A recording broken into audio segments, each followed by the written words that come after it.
हर हर महादेव दोस्तों, जय श्री महाकाल। आप सभी पर भगवान महाकाल की कृपा बनी रहे। सभी व्यूवर्स पे मेरे भगवान भोलेनाथ की कृपा बनी रहे। और मैं आज जो हूँ आगे की कथा जो है शिवलिंग और मूर्ति रूप की कथा कहने जा रहा हूँ। तो आप लोगों का धन्यवाद। तो दोस्तों, भगवान शंकर जो हैं ब्रह्मा जी और विष्णु जी को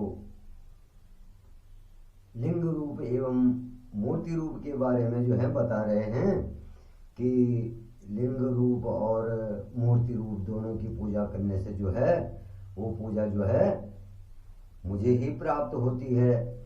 तो अब भगवान शंकर बोल रहे हैं कि लिंग भी दो प्रकार के हो गए हैं।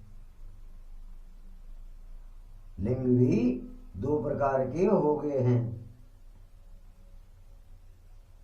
तो लिंग भी जो है दो प्रकार के हो गए हैं। तो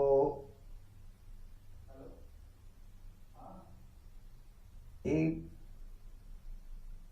जो है जंगम लिंग भी दो प्रकार के हो गए हैं। एक तो वृक्ष लता आदि स्थावर लिंग कहलाते हैं। वृक्ष माना जैसे हम जो है पीपल के पेड़ को जो है भगवान शंकर मानते हैं। पीपल की पेड़ की पूजा करने से कहते हैं कि सारे पाप जो है नष्ट हो जाते हैं।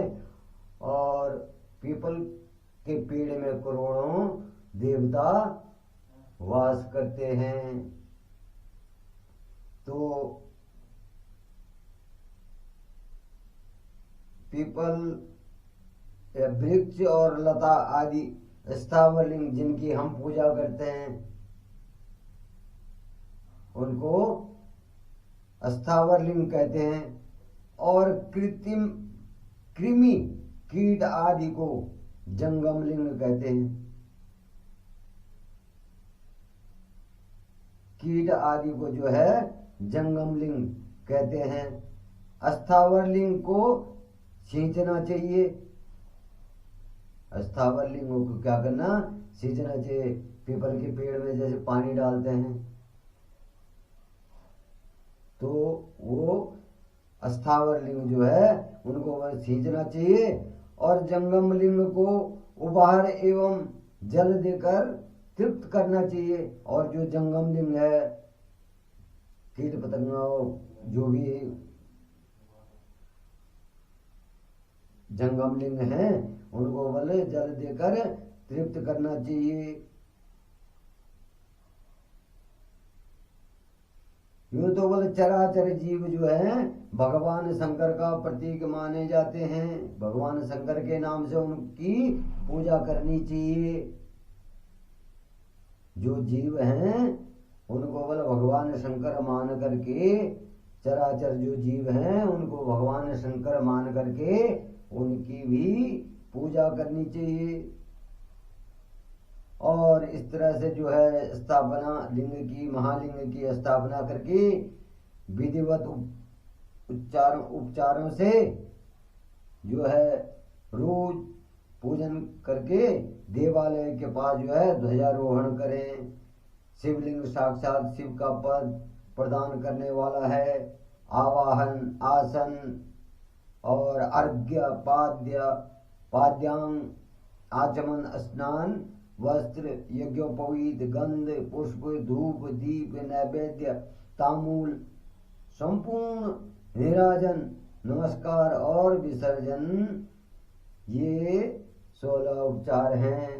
इनके द्वारा पूजन करने से जो है भगवान महाकाल जो है खुश हो जाते हैं। और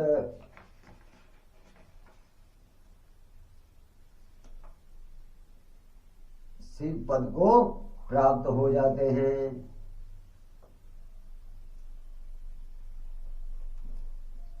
शिवलिंगों की स्थापना के उपरांत बल क्या करना चाहिए मनुष्य को? ऋषि या देवताओं द्वारा अथवा अपने आप प्रकट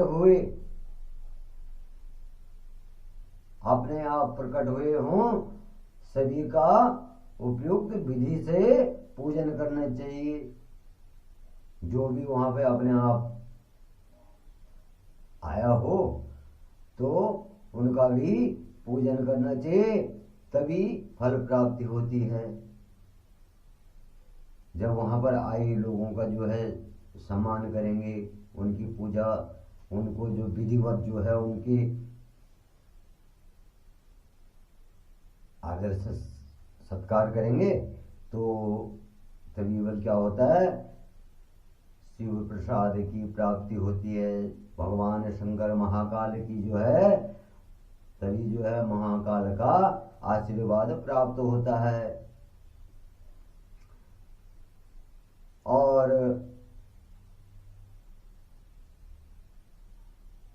शिवलिंग का बल नियम पूर्वक दर्शन भी कल्याणकारी होता है। मिट्टी, आटा, गाय के गोबर, फूल, कनेर पुष्प, फल, गुड़, मक्खन, भस्म अथवा अन्न से शिवलिंग बनाकर प्रतिदिन पूजन करें। इन चीजों से जो है शिवलिंग बना सकते हैं और इसकी जो है हर रोज जो है पूजा कर सकते हैं। और प्रतिदिन बल 10,000 प्रवण मंत्रों का जाप करें अथवा दोनों संध्याओं के समय 1 सहस्र प्रवण मंत्र का जाप करें। 1 सहस्र मन 101 मंत्रों का जाप करें। इससे शिव पद की प्राप्ति होती है। तो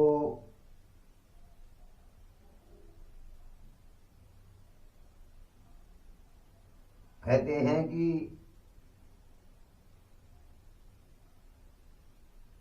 जो है शिव फल को जो है प्राप्त करने के लिए जो है स्नान, मंत्र की दीक्षा, मातृकाओं का न्यास, सत्य से पवित्र 5 करोड़ ब्राह्मण से जो है सत्य से पवित्र अतः करण, ब्राह्मण तथा ज्ञानी गुरु सभी को उत्तम माना गया है। ब्राह्मण को या ज्ञानी गुरु को जो है भगवान शंकर की पूजा करने के लिए जो है उसको उत्तम माना गया है। और 1, 2, 3 या करोड़ों जाप करके मनुष्य क्रमशः ब्रह्मा, विष्णु, रुद्र तथा महेश्वर का पद प्राप्त कर सकते हैं। मृत्यु के बाद जो है इनके पद को प्राप्त हो जाते हैं।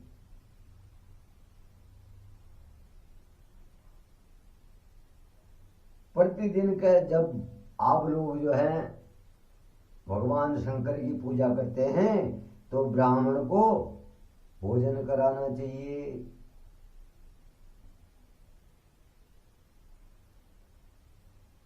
ब्राह्मण को भी भोजन कराना चाहिए।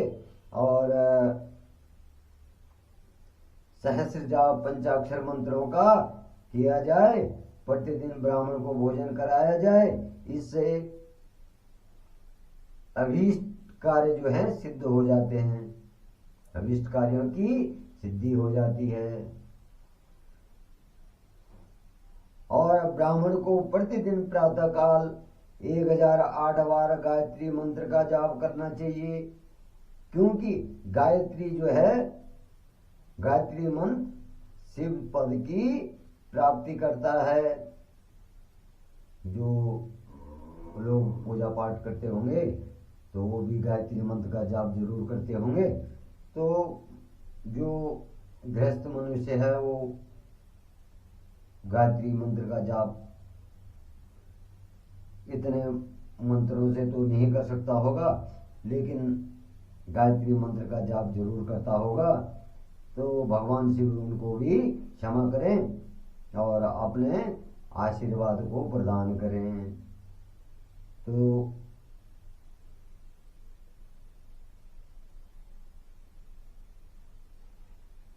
जो मनुष्य भगवान शिव के लिए जो है फुलवाड़ी और वो लगाता है, फूल वगैरह बगीचे वगैरह लगाता है, तथा शिव मंदिर में झाड़ू से सफाई करता है, वह भी क्या होता है, पुण्य कर्म। शिव भक्त को पुण्य कर्म की प्राप्ति होती है और अंत समय में जो है भगवान शिव उसे मोक्ष प्रदान करते हैं। तो इस तरह से दोस्तों भगवान शिव के लिंग का जो है, लिंग की स्थापना करनी चाहिए और भगवान शिव को जो है हमेशा जो है जल दूध वगैरह जो अर्पण करना चाहिए और जो है भगवान की पूजा करने से विशेष फल की प्राप्ति होती है।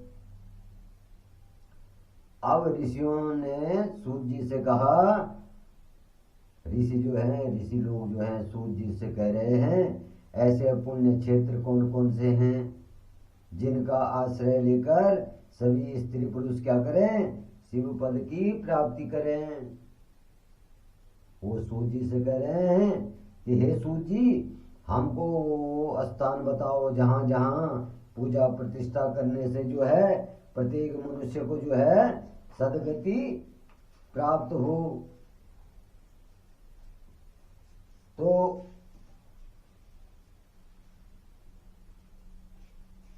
सूत जी कह रहे हैं ब्राह्मण ऋषियों से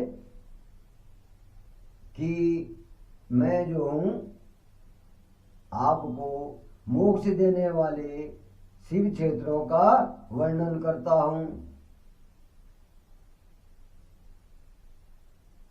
जो शिव के क्षेत्र हैं जहां पूजा पाठ करने से और दर्शन से मोक्ष प्राप्ति होती है, वहां जो है उनका वर्णन मैं आपको करता हूं। वन, पर्वत और काननों सहित इस पृथ्वी पर विस्तार 50 करोड़ योजन है।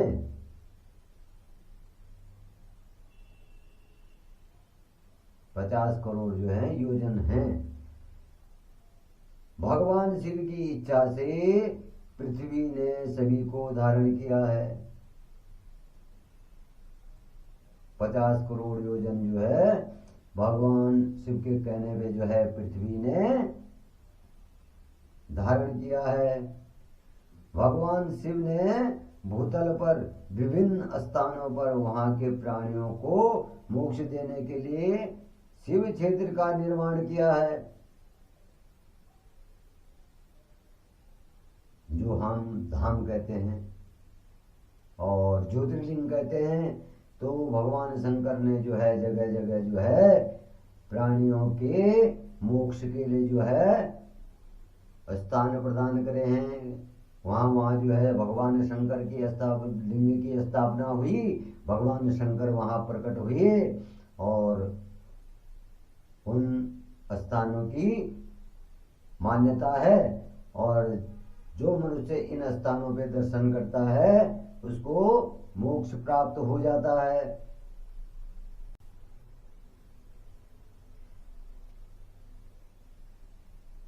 और कुछ क्षेत्रों को देवताओं और ऋषियों ने अपना निवास स्थान भी बनाया है। इसलिए इसमें तीर्थत्व प्रकट हो गया है। जहाँ जो है ऋषि मुनियों ने अपने स्थान बनाए, तो उसमें तीर्थ स्थान जो है उनका महत्व हो गया है ऋषि मुनियों के वहाँ पर स्थान बनाने से। और जो मनुष्य जो है सदा स्नान दान और जाप करता है, उस मनुष्य को रोग गरीबी तथा मूर्खता आदि दोषों का, जो मनुष्य जो है तीर्थ नगरी में वाले स्नान दान और जाप करना चाहता है,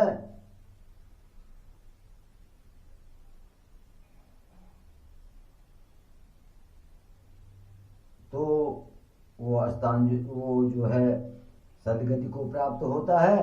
और जो मनुष्य जो है बिना दान वगैरह स्नान करे बिना जो है शिव मंदिर में या उन क्षेत्रों में शिव दर्शन को जाता है, तो उससे क्या होता बोले दुर्गति की प्राप्ति होती है। उसको क्या होती है, दुर्गति की प्राप्त होती है, उसकी दुर्गति हो जाती है। तो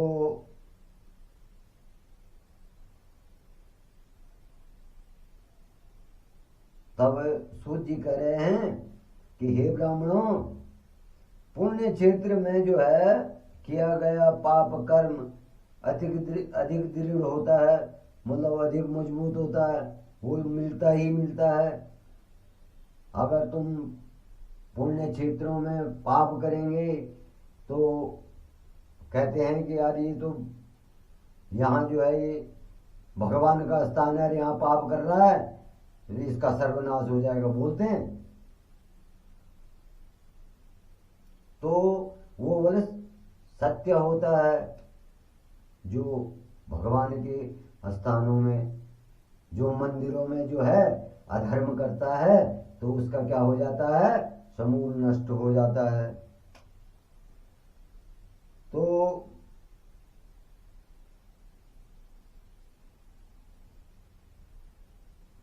आगे सूत जी कह रहे हैं ब्राह्मणों से, सतलज नदी के तट पर बहुत पुण्य क्षेत्र है। जो सतलज नदी है उसके किनारे पे जो है बहुत पुण्य क्षेत्र है। सरस्वती नदी परम पवित्र और 60 मुख वाली है। सरस्वती नदी जो है 60 मुख वाली है। जो अब सरस्वती नदी को कहते हैं कि लुप्त हो गई है, लेकिन सरस्वती नदी जो है गंगा जी के समान जो है पवित्र है। और सरस्वती नदी के क्या है, 60 मुख हैं।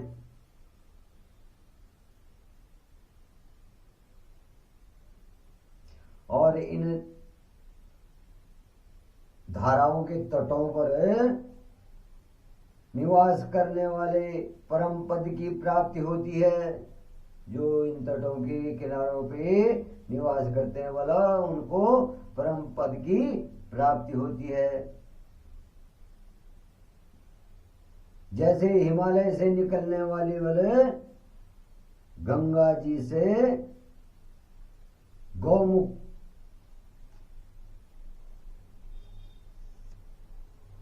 जो हम कहते हैं कि गौमुख से गंगा जी निकलती है, लेकिन गंगा जी के भी क्या है बोले 100 मुख हैं। गंगा जी के कितने मुख हैं, 100 मुख हैं। और इसके तट पर काशी प्रयाग आदि जो है पुण्य क्षेत्र जो है बसे हुए हैं।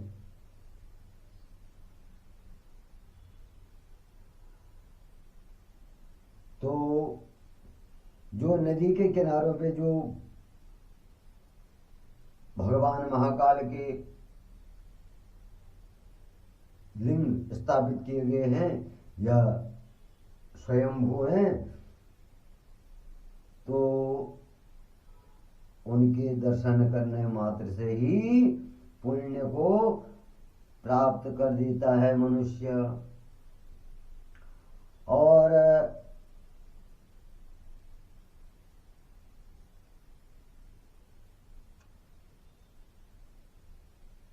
यहाँ पर बोले काशी में जब मकर राशि में बल सूर्य होने पर गंगा की तटभूमि अधिक प्रशस्त और पुण्यदायक हो जाती है। सोनभद्र नदी की 10 धाराएं हैं। जो सोनभद्र नदी है उसकी 10 धाराएं हैं। और बृहस्पति के मकर राशि में आने पर यहाँ पर क्या होता, यहाँ स्नान करने से, यहाँ आने से क्या होता है, अभीष्ट फल प्राप्ति होती है। तो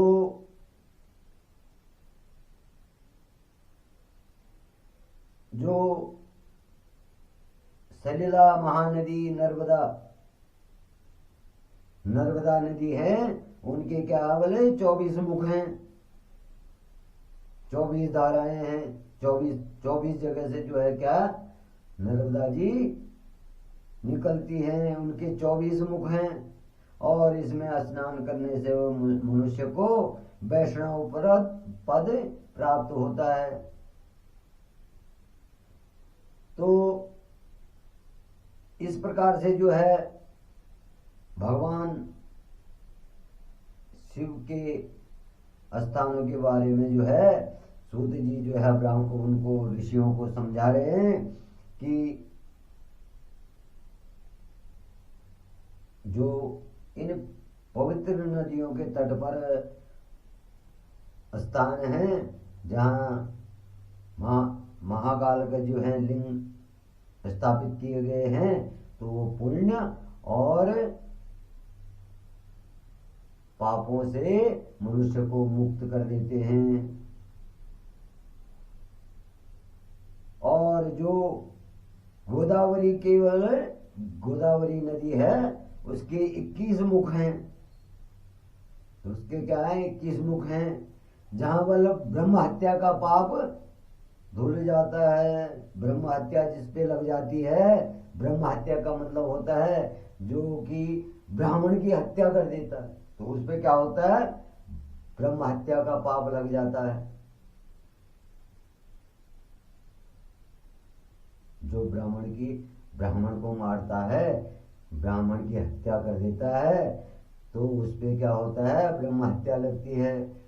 तो गोदावरी नदी में स्नान करने से और भगवान महाकाल के दर्शन करने से क्या होता है, उसकी जो है ब्रह्म हत्या दूर हो जाती है। इसी प्रकार से जो है कृष्णा नदी है, कृष्णा देवी नदी जो है समस्त पापों का नाश करती है। इसके 18 मुख हैं और यह जो है विष्णु लोक को प्रदान करती है। और तुंगभद्रा नदी के जो है 10 मुख हैं। तुंगभद्रा के 10 मुख हैं। यह ब्रह्मलोक को देने वाली है। जो इसमें स्नान करता है उसको ब्रह्मलोक का पद प्राप्त होता है मृत्यु के बाद। और जो स्वर्ण मुखरी है, सोने के मुख वाली, उसके 9 मुख हैं। वो भी जो है ब्रह्मलोक से लौटे हुए जीव वाले इस नदी के तट पर जन्म लेते हैं। जब पहले मृत्यु हो जाती है और वो वहां से फिर से जो है जीवन प्राप्त करते हैं, तो वो स्वर्णमुखी नदी के तट पर जन्म लेते हैं। वहां पर जो बसी नगरी है उसमें जन्म लेते हैं, स्वर्णमुखी नदी के किनारे पे। और सरस्वती नदी जो है पंपा सरोवर पंपा सरोवर है, कन्याकुमारी, अंतरीव तथा शुभकारक श्वेत नदी सभी पुण्य क्षेत्र हैं। तो इस प्रकार से जो है सूत जी जो है ऋषियों से कह रहे हैं कि भाई जो इन नदियों के तट पे बसे हुए हैं और जहाँ महाकाल के जो है शिवलिंगों की स्थापना हुई है, तो वहाँ जो है स्नान ध्यान करने से जो है मनुष्य के सब पाप कट जाते हैं और वो पुण्य पद को प्राप्त हो जाते हैं। वो जो है महाकाल के हो जाते हैं। जिन जिन नदियों में जो है जो पवित्र नदियां हैं, तो उनमें स्नान करने से कोई ब्रह्मलोक चला जाता है, कोई विष्णु पद को प्राप्त हो जाता है, कोई महाकाल की शरण में चला जाता है।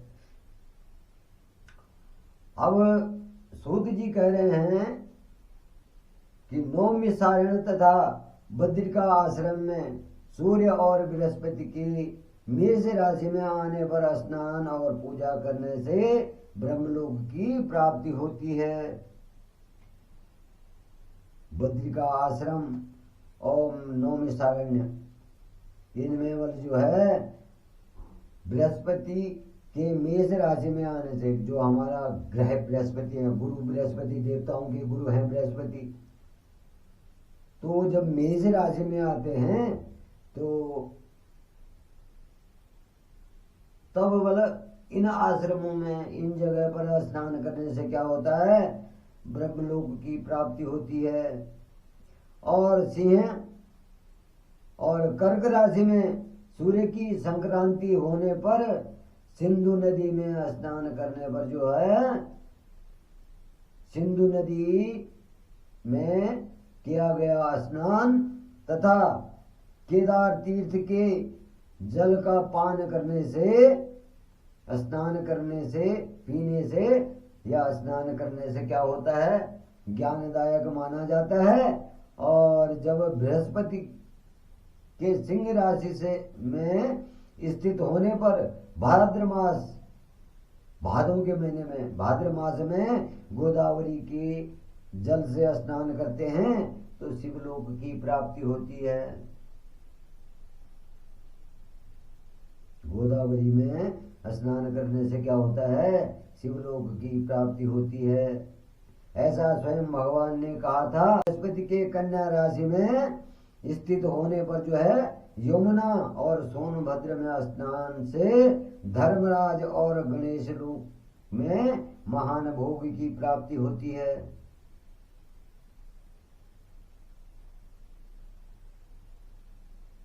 ऐसा बल क्या है, ऋषियों की मान्यता है। सूर्य और बृहस्पति जब बल वृश्चिक राशि में आने पर नर्मदा में स्नान करने से विष्णु पद की प्राप्ति होती है। और सूर्य और बृहस्पति जी जो हैं जब धनु राशि में प्रवेश करते हैं, धनु राशि में जब प्रवेश करते हैं तो सुवर्णमुखी नदी, इसमें स्नान करने से वाले शिवलोक की प्राप्ति होती है। और मकर राशि में जब सूर्य और बृहस्पति जी आते हैं तो माघ मास में होने पर गंगा जी में किया गया स्नान शिवलोक प्रदान करने वाला होता है। गंगा जी में जब माघ के महीने में, माघ मास में जो है जो स्नान करते हैं, वहां पर जो है भगवान की पूजा करते हैं तो उनको क्या होता बोले, शिवधाम प्राप्त होता है। और उसके पश्चात बल क्या है, ब्रह्मा और विष्णु के स्थानों में सुख भोग कर अंत में मनुष्य को ज्ञान की प्राप्ति हो जाती है। और दूसरा जो है गंगा तट पर जो है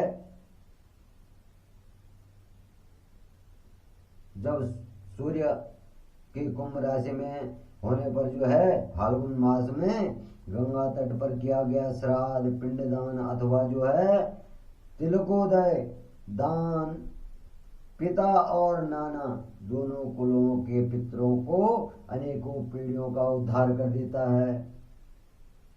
गंगा जी के तट पर जो स्नान ध्यान करके जो है अपने पितरों का पिंडदान करते हैं तो उनका क्या होता है, उनके केवल 7 जन्म के पितरों का उद्धार हो जाता है।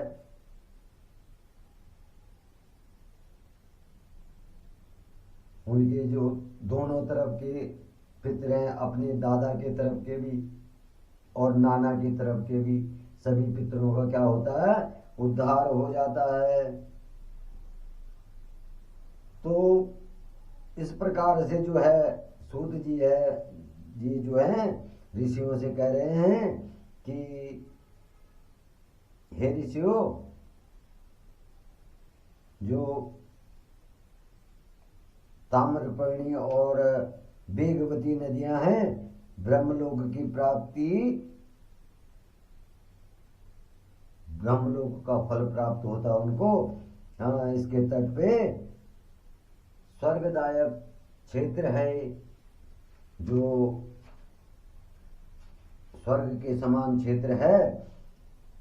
ताम्रपर्णी के किनारे पे जो है उनको जो है स्वर्ग की प्राप्ति होती है। तो इस प्रकार से जो है सूत जी जो है ऋषियों को कह रहे हैं कि जो है तुम्हें जो है इन नदियों के किनारे पे जब मनुष्य जाएगा तो यहाँ पर स्नान करेगा और ध्यान करेगा, भगवान का स्मरण करेगा, तो जो है उनको पुण्य फल प्राप्त होंगे। उनके सारे जो पाप हैं, जो कष्ट हैं, वो दूर हो जाएंगे। तो भगवान महाकाल जो है दोस्तों अपने भक्तों का प्रिय है और भगवान महाकाल जो है अपने भक्तों का उद्धार करने के लिए जो है जगह जगह उन्होंने अपनी पूजा के लिए अपना रूप जो है प्रदान किया है। कहीं शिवलिंग के रूप में, कहीं वृक्ष के रूप में, कभी जीवों के रूप में, कहीं लताओं के रूप में। तो भगवान शंकर ने जो है अपने इन रूपों से जो है मनुष्य के पापों की समाप्ति के लिए जो है अपने अपने धाम बनाए हैं। और भगवान शंकर ने कहा कि जो इन चीज़ों की पूजा, इन सभी वस्तुओं की या लिंगों की पूजा, मूर्ति की पूजा करेगा तो वो मेरे पद को प्राप्त हो जाएगा। तो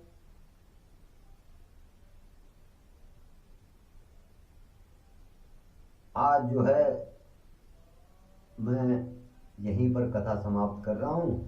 जय श्री महाकाल, हर हर महादेव। सभी का कल्याण करें, जगत का कल्याण करें महादेव। तो सभी व्यूअर्स को मैं धन्यवाद देता हूँ जो आप लोग मेरी ये कथाएं सुनते हैं। तो दोस्तों मैं कथावाचक भी नहीं हूँ, प्रयास कर रहा हूँ। मैं ऐसा कथा कोई व्यवसायिक कथावाचक नहीं हूँ। मैं ये व्यवसाय के लिए कथा नहीं करता हूँ, ये मैं अपनी आत्मशुद्धि के लिए ये कथाएं करता हूँ, अपने ही घर पे करता हूँ। और मेरा ये ना व्यवसाय है और न मैं इसकी कमाई शिव महापुराण की कमाई खाता हूँ। ये तो ये है कि मैं आप श्रोताओं के सामने अपने विचार रखता हूँ कि भाई हमारी भगवान महाकाल की कुछ कथाएं आपके सामने YouTube के द्वारा आप लोगों के सामने रखता हूँ, फेसबुक के द्वारा आप लोगों के सामने रखता हूँ कि भाई मैं भी जो हूँ भगवान महाकाल को याद करता हूँ, उनकी उपासना करता हूँ। और मेरे जो हैं इष्ट जो हैं श्री महाकाल हैं और वही मेरा उद्धार करते हैं। तो जय श्री महाकाल, हर हर महादेव।